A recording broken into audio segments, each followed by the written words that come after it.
नमस्कार दोस्तों, कैसे हैं आप लोग। आज हम इस वीडियो में part 21 temporary translational and special provision और इस पार्ट का आर्टिकल है 371F। तो क्या है article 371F? Special provisions with respect to the state of Sikkim. Sikkim state के लिए स्पेशल प्रोविजन बताए गए हैं। क्या है देखो, फर्स्ट में है not with standing anything in this constitution. Constitution में बाकी प्रोविजंस को छोड़ के यहाँ पे क्या है अलग हो सकते हैं। क्या है देखो, ए में the legislative assembly of the state of Sikkim. Sikkim state की जो लेजिस्लेटिव असेंबली है उसमें shall consist of not less than 30 members. हमने पढ़ा कि पीछे हमने पढ़ा 60 मिनिमम होना चाहिए सीट असेंबली में और मैक्सिमम 500, लेकिन यहाँ पे तो ये बोल रहा है 30 से कम नहीं होनी चाहिए। यहाँ पे 30 बोल रहा है लेकिन उसमें तो बोल रहा है 60 से कम नहीं होनी चाहिए। तो यहाँ पे ये अलग हो गया ना, यहाँ पे बता दिया गया कि 30 से तो कम नहीं होनी चाहिए, not less then the 30 members. इनके सिक्किम लेजिस्लेटिव असेंबली में कितने मेंबर होते हैं? मिनिमम 30 मेंबर्स, इससे कम नहीं होनी चाहिए। उसके बाद B, as from the date of commencement of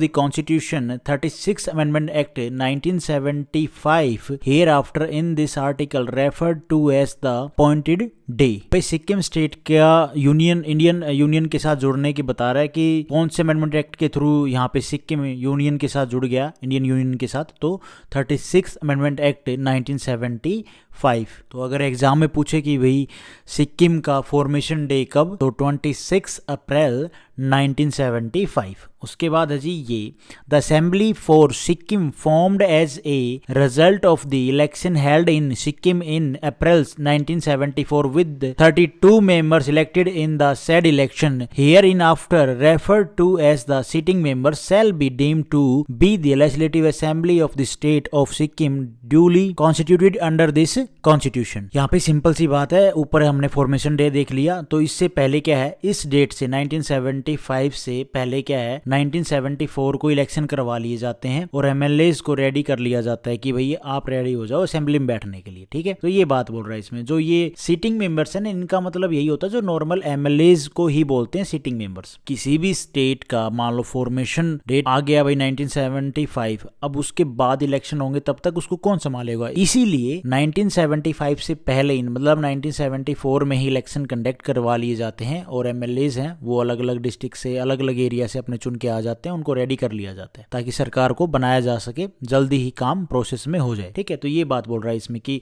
अप्रैल 1974 को इलेक्शन कंडक्ट कर लिए जाते हैं with 32 members elected in the said election. ठीक है, तो इलेक्शन में 32 मेंबर को क्या कर लिया जाता है, इलेक्ट कर लिया जाता है स्टेट लेजिस्लेटिव असेंबली में। उसके बाद है G the sitting member shall be deemed to be the member of the legislative assembly of the state of Sikkim duly elected under this constitution and। यहाँ पे इसमें ये बोल रहा है कि कॉन्स्टिट्यूशन के अंडर ये जो लोग इलेक्ट होके आए ये कब आए, तो आ तो गए थे जब भाई फॉर्मेशन हो गया, यूनियन इंडियन यूनियन में जुड़ गया सिक्किम 26 अप्रैल 1975 को। लेकिन जो पहले इलेक्शन हो गया तो वो भी मानते हैं वो कॉन्स्टिट्यूशन के अंडर में ही इलेक्ट होके आए थे, मतलब कॉन्स्टिट्यूशन के अंडर में ही आ गए थे वो जब उनका इलेक्शन हुआ तब। ठीक है, वो इलेक्ट होके आए थे, तो जो प्रोसेस होके आया वो हमारे कॉन्स्टिट्यूशन के हिसाब से ही इलेक्टेड होके वो आए, तो उनको मानते हैं कि वो तभी कॉन्स्टिट्यूशन के अंडर में आ गए थे। उसके बाद third, the said legislative assembly of the state of Sikkim shall exercise the powers and perform the function of the legislative assembly of state under this constitution. इसमें यही है कि कॉन्स्टिट्यूशन के अंडर ये लेजिस्लेटिव असेंबली है, ये स्टेट का काम करेगी कॉन्स्टिट्यूशन के अंडर में रहते हुए। ठीक है, ये बात बोली जा रही है। एक्सरसाइज द पावर, जो भी पावर्स हैं, परफॉर्म करेगी अपने function legislative assembly of A state under this constitution के अंडर रह के स्टेट में काम करेगी, जो भी पावर है, जो भी परफॉर्म करनी है, फंक्शंस हैं, वो सारे काम करेगी। उसके बाद C, in the case of assembly deem to be the legislative assembly of the state of Sikkim under clause B, the references to the period of 5 years in clause 1 of article shall be construed as references to a period of 4 years and the said period of 4 years shall be deemed to commence from the appointed day. यहाँ पे ना starting में जब सिक्किम बना तो उसके duration की बात कर रहे हैं, टाइम पीरियड की, भाई कितने टाइम पीरियड जो इलेक्ट होके आए हैं वो सरकार बनी है वो चलाएंगे। तो देखो फॉर्मेशन डे तो 75 में है, 1975 को, तो उससे पहले 1 साल पहले इलेक्शन हो गया। तो जब इलेक्शन हो गया तब से काउंट कर रहे हैं, यहाँ पे ये बोल रहे हैं तब से काउंट करके, और जब फॉर्मेशन हुआ 1975 उसके बाद 4 साल और रह गए उनके नेक्स्ट इलेक्शन के लिए, ये बात बोली जा रही है। टाइम पीरियड है वो बता रहे हैं, सिंपल सी बात कि 5 year होता है नॉर्मली जब भी इलेक्शन होते हैं तो इनका क्या है, फॉर्मेशन डे तो 75 में, लेकिन इलेक्शन पहले हो गया, तो जो एक साल पहले इलेक्शन हुआ ना उस साल को भी ये काउंट करके जब नेक्स्ट इलेक्शन होंगे तो फॉर्मेशन डे के 4 साल बाद होंगे। ऐसा नहीं है कि भाई वहाँ से जो टाइम पीरियड है जो असेंबली का वो काउंट किया जाएगा 75 से, नहीं, ये 74 से काउंट करने की कह रहे हैं जो टाइम पीरियड है। तो ये जो ड्यूरेशन ऑफ स्टेट लेजिस्लेचर है, ये जो टाइम बताते हैं कौन सा आर्टिकल में, आर्टिकल 172 में। उसके बाद है जी D, until other provisions are made by parliament by law there shall be allotted to the state of Sikkim one seat in the house of the people and the state of Sikkim shall form one parliamentary constituency to be called the parliamentary constituency for Sikkim. इसमें क्या बोल रहा है कि जब तक बाकी laws ना बने, पार्लियामेंट लॉ ना बनाए, प्रोविजन ना बनाए, तब तक इस स्टेट के लिए एक ही सीट रिजर्व किया गया लोकसभा में। तो सिक्किम, पूरे सिक्किम के लिए पार्लियामेंट्री कॉन्स्टिट्यूएंसी है, मतलब पूरा सिक्किम ही पार्लियामेंट्री कॉन्स्टिट्यूएंसी है, उसके लिए एक सीट रिजर्व है लोकसभा में। ये बात बोल रहा है इसमें, ठीक है। कि अगर 2 सीट करनी है, 3 सीट करनी है, उसके लिए तो लॉ पास करवाना पड़ेगा ना, और जब तक नहीं बनाती है पार्लियामेंट तब तक क्या है, पूरा सिक्किम ही एक पार्लियामेंट्री कॉन्स्टिट्यूएंसी है, वहां से एक सीट है लोकसभा में। ये बात बोल रहा है इसमें। उसके बाद है E, the representative of the state of Sikkim in the house of the people in existence on the appointed days shall be elected by the members of the legislative assembly of the state of Sikkim। देखो ये में क्या बोल रहा है कि 36 amendment act 1975 में क्या होता है, सिक्किम को ऐड कर लिया जाता है यूनियन ऑफ इंडिया में। अब यहाँ पे भाई इलेक्शन तो 1974 में ही हो गया था, तो जो एक एमपी होगा जो लोकसभा में जाएगा वो भैया कहाँ से आएगा? उस टाइम पे जब ये ऐड किया गया 75 में, जब सिक्किम को ऐड किया गया, जब तो कोई पार्लियामेंट्री इलेक्शन तो करवाए नहीं थे या थे नहीं उस टाइम पे, मतलब हो नहीं रहे थे जब ये ऐड किया गया उस टाइम पे। तो जो एक एमपी है लोकसभा में कैसे जाएगा? तो यहाँ पे ये बोल रहा है कि जो एमएलएज बन के आए हैं, इलेक्ट होके आए हैं, उनमें से एक एमपी टेम्परेरीली, वो टेम्परेरी है, उसको भेजेंगे कहाँ पे? पार्लियामेंट। भाई एमपी के तौर पे, एक सीट के तौर पे, जो एक सीट है पूरे सिक्किम के लिए, तो एक बंदे को कहाँ से भेजेंगे? जो भी इलेक्ट होके आए हैं एमएलए, जो उनमें से एक जाएगा, वो टेम्परेरी होगा, वन टाइम के लिए। ऐसा नहीं वो परमानेंट हो गया, वो वन टाइम के लिए होगा, टेम्परेरी होगा। जब इलेक्शन आएगा आगे नॉर्मली सबके साथ वैसे ही उसको इलेक्ट किया जाएगा, लेकिन उस टाइम पे क्या है, उसको जो भी एमएलएज हैं इलेक्ट होके आए हैं उनमें से एक एमपी चला जाएगा कहाँ पे? लोकसभा। ये बात बोल रहा है इसमें। उसके बाद है एफ, पार्लियामेंट में for the purpose of protecting the rights and interest of the different section of the population of Sikkim make provisions for the number of seats in the legislative assembly of the state of Sikkim which may be filled by candidate belonging to such section and for the delimitation of the assembly constituency from which candidates belonging to such sections along may stand for election to the legislative assembly of the state of Sikkim. देखो simple सी बात है, अभी तक हमने जितने भी article पढ़े हैं वहाँ पे हमने पढ़ा है कि हर एक स्टेट का पार्लियामेंट बॉर्डर तैयार करती है कि भाई उसका इतना बॉर्डर होगा, ठीक है, उस एरिया में से ये जो बैकवर्ड क्लासेज हैं, एससी है, एसटी है, एससी है, उनकी सीट इतनी होंगी स्टेट असेंबली में, ठीक है, सेंटर में लोकसभा में इतनी सीट जाएगी वहाँ से। तो ये सारी चीज़ें हमने पढ़ी। वैसे ही यहाँ पे सिक्किम के लिए बोल रहा है कि सिक्किम के लिए एससी हो गया, एसटी हो गया, ओबीसी हो गया, इस तरह की सोसाइटी के अलग अलग सेक्शन के लिए सीट रिजर्व होते हैं। तो उसी तरह सिक्किम के लिए पार्लियामेंट ने ऐसे प्रोविजन दिया, जो ज्यादा रिप्रेजेंट नहीं है, मतलब कोई ऐसा सेक्शन है जो ज्यादा रिप्रेजेंट नहीं है, उसको आइडेंटिफाई करके उनमें से कैंडिडेट भेजना, उसमें से कैंडिडेट निकालना स्टेट असेंबली के लिए, ठीक है। असेंबली कॉन्स्टिट्यूएंसी का भी बॉर्डर तय करने का काम किसका? पार्लियामेंट का है, लॉ बना के। और लॉ बना के किसको राइट देगा? सिक्किम को राइट देगा डिसाइड करने का कि भैया इस इतने एरिए में, इस कॉन्स्टिट्यूएंसी में पॉपुलेशन के हिसाब से, सेक्शन के हिसाब से किसको सीट प्रोवाइड करनी चाहिए, किस सेक्शन की मेजोरिटी ज़्यादा है, ठीक है, उसके हिसाब से। तो ये बातें बोल रहा है इसमें।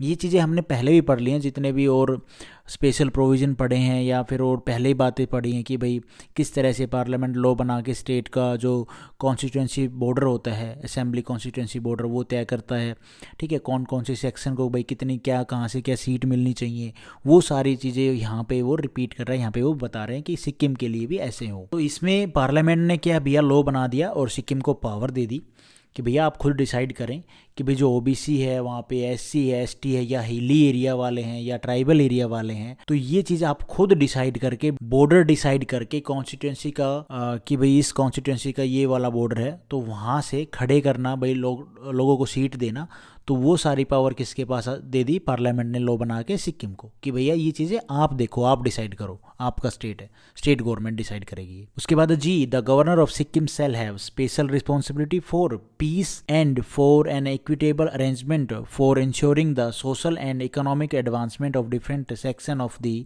population of Sikkim, and in the discharge of his special responsibility under this clause, the governor of Sikkim shall, subject to such directions as the President may from time to time deem fit to issue act in his discretion। यहाँ पे governor की बात आ गई, जैसे और state में governor काम करते हैं वैसे ही है कि गवर्नर सिक्किम के जो गवर्नर हैं उनको स्पेशल रिस्पॉन्सिबिलिटी दिया गया है, पीस मेंटेन करें, वहाँ पे पीस मेंटेन रहे उस तरह से देखना, ठीक है। और सोसाइटी का जो अलग अलग सेक्शन है उन सब का सही से डेवलपमेंट हो रहा है नहीं हो रहा है, तो गवर्नर अपनी विजडम को यूज करके डिसाइड करेंगे कि प्रॉपर डेवलपमेंट हो रही है, अलग अलग सोसाइटी के लिए, अलग अलग सेक्शन के लिए शांति बरकरार रख रहे हैं, या वहाँ की जो गवर्नमेंट अभी करंट में गवर्नमेंट है वो सही से काम कर रही है या नहीं कर रही, वो सारी रिपोर्ट वो प्रेसिडेंट साहब को भी देंगे। अगर प्रेसिडेंट साहब वो अगर कोई और डायरेक्शन उनको देते हैं तो उस चीज़ को भी वो फॉलो करेंगे। उसके बाद है H, all property and assets whether within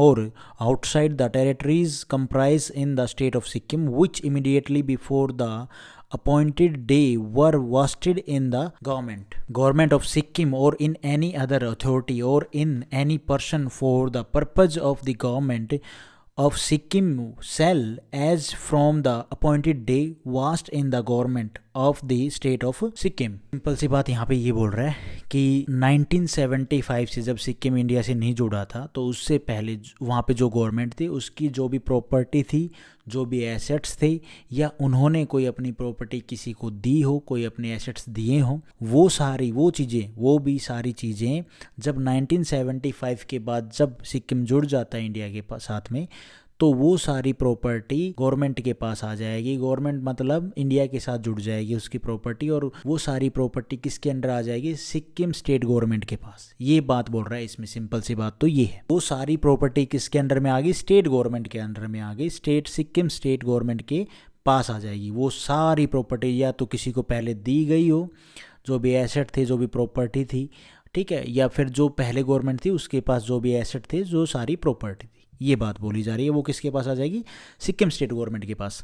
उसके बाद I, the high court functioning as such immediately before the appointed day in the territories comprise in the state of Sikkim shall on and from the appointed day be deemed to be the high court for the state of Sikkim. यहाँ पे high court की बात कर रहा है कि Sikkim state के जुड़ने से पहले जो हाई कोर्ट पहले वहाँ जो फंक्शन कर रही थी, वो जुड़ने के बाद भी सेम टू सेम वैसे ही फंक्शन करेगी, ये बात बोल रही जा रही है। वो सेम टू सेम मतलब हाई कोर्ट होगा, ये बात बोल रहा है आई में, ठीक है।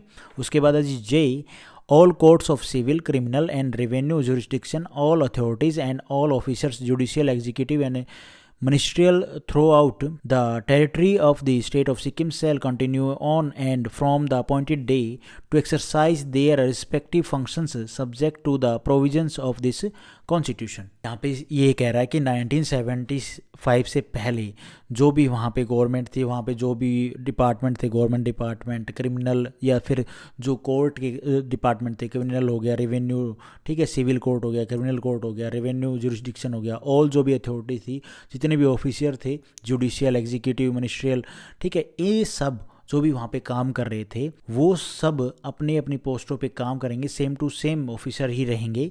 1975 के बाद जब इलेक्शन होके नई गवर्नमेंट बन रही है, सिक्किम यूनियन ऑफ इंडिया के साथ में जुड़ गया है तब भी, लेकिन वो सब कॉन्स्टिट्यूशन के प्रोविजन को फॉलो करेंगे। उसके बाद अपनी अपनी पोस्टों पे काम तो कर रहे हैं, लेकिन वो क्या है, कॉन्स्टिट्यूशन ऑफ इंडिया को, कॉन्स्टिट्यूशन में जो प्रोविजन है उनको फॉलो करेंगे, ये बात बोली जा रही है इसमें, ठीक है। प्रोविजन ऑफ दिस कॉन्स्टिट्यूशन वो फंक्शन करेंगे उनके अंडर में। उसके बाद जी K, all laws in force immediately before the appointed of Sikkim or any part thereof shall continue to be in force therein until amended or repealed by a competent legislature or other competent authority। इसमें laws की बात कर रहा है कि 1975 से जो high court था, जो वहाँ पे अथॉरिटी के लिए जो भी लॉज बना रखे थे, जितने भी लॉज, उनको अगर 1975 के बाद चेंज नहीं किया, रिपील नहीं किया, ठीक है, या फिर उसको कैंसिल नहीं किया, तो वो सारे सेम टू सेम रहेंगे। उनको अगर कुछ अमेंड नहीं किया, चेंज नहीं किया, कैंसिल नहीं किया, रिपील नहीं किया,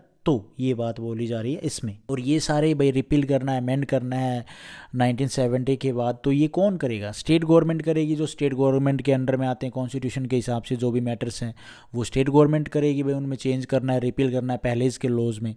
और जो पार्लियामेंट, जो सेंटर के अंडर में आते हैं भाई सिक्किम के लिए जो भी जिन जिन मैटर पे, तो वो कौन करेगी? पार्लियामेंट करेगी, सेंट्रल गवर्नमेंट करेगी। उसके बाद है L, for the purpose of facilitating the application of any such law as is referred to in the clause K in relation to the administration of the state of Sikkim, and for the purpose of bringing the provisions of any such law into accord with the provisions of this constitution, the president may within 2 years from the appointed day by order make such adaptation and modification of the law, whether by way of repeal or amendment as may be necessary or expedient, and thereupon every such law shall have effect subject to the adaptation and modification so made, and any such adaptation and modification shall not be questioned in any court of law। देखो यहाँ पे simple सी बात क्या है कि यहाँ के जो भी लॉज पहले थे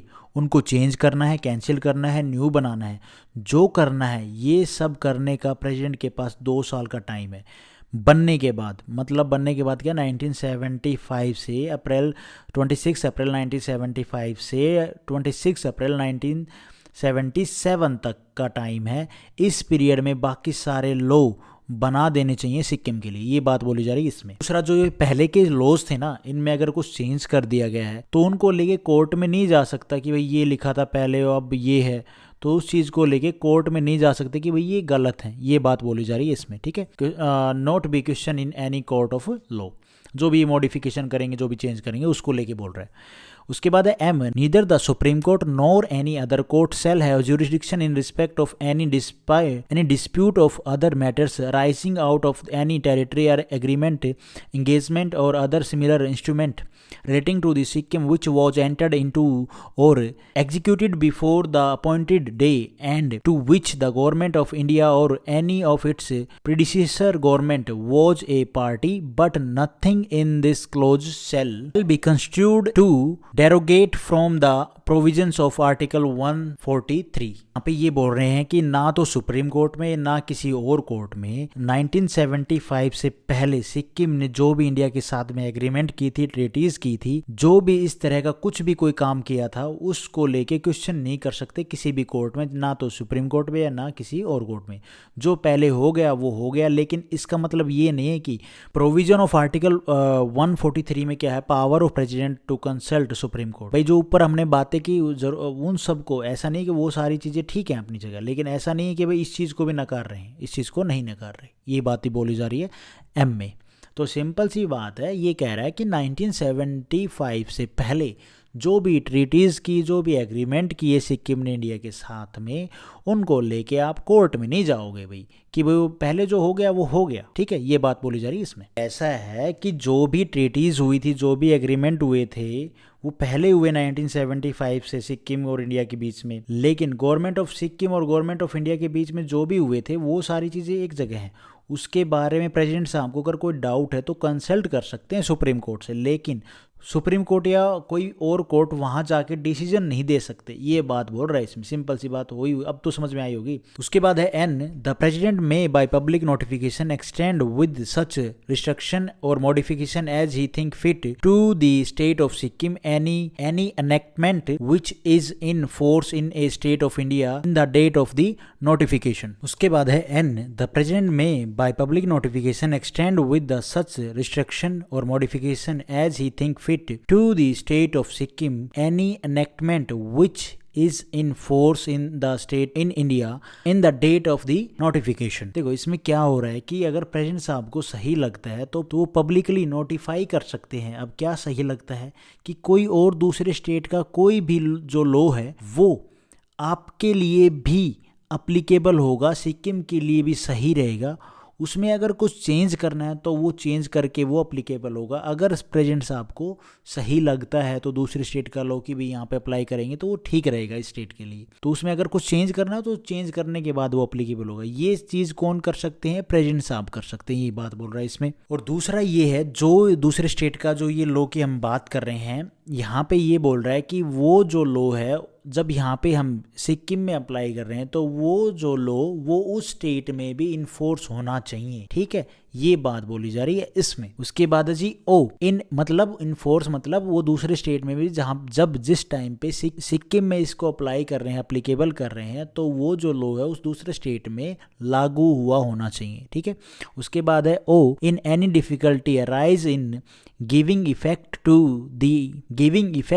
any of the foregoing provisions of this article, the president may by order do anything including any adaptation or modification of any other article which appear to him to be necessary for the purpose of removing that difficulty। साथ में एक condition भी है, provided that no such order shall be made after the expiry of 2 years from the appointed day. इसमें क्या बोल रहा है वो में कि जो ये अपॉइंटेड डे के बाद जो अपॉइंटेड डे है ना उसके 2 साल तक, उसके बाद 2 साल तक का ही टाइम है पुराने जो लॉज हैं या कोई नया लॉ है उसको लेके आना है, बनाना है, या कुछ कॉन्स्टिट्यूशन ऑफ इंडिया के साथ जोड़ने का। देखो वो में क्या बोल रहा है, ये अपॉइंटेड डे के बाद 2 साल तक का टाइम है, पुराने जो लॉज हैं उनको भी यार उसमें कुछ चेंज करना है, ठीक है, उसमें भाई या कुछ नया लेके आना है लो, या फिर उसको उन पुराने लॉज में से किसी को हटाना है, या कॉन्स्टिट्यूशन ऑफ इंडिया के साथ जोड़ने का कुछ भी मतलब कुछ चेंज करना है या कुछ निकालना है, तो प्रेसिडेंट उसके लिए जो भी कर सकते हैं वो सब करेंगे। कब? इन 2 साल के बाद, अपॉइंटेड डे के 2 साल तक का उनके पास टाइम है, ये बात बोल रहा है इसमें। समझ रहे हो? जब अपॉइंटेड डे है 1975 से उनके पास 2 साल का टाइम है, उस टाइम में उस टाइम पीरियड में इनको जो भी लॉज के अंदर चेंज करना है, न्यू लेके आना है, जो भी करना है, प्रेसिडेंट साहब अगर ठीक समझते हैं तो वो इस 2 साल के अंदर में वो ये सब करेंगे, ये बात बोली जा रही है इसमें में। उसके बाद है P all thing done and all action taken in or in relation to the state of Sikkim or the territories comprise there during the period commencing on the appointed day and ending immediately before the date on which the Constitution 36th Amendment Act 1975 receives the assent of the President shall in so far as they are in conformity with the provisions of this Constitution as amended by the Constitution 36th Amendment Act 1975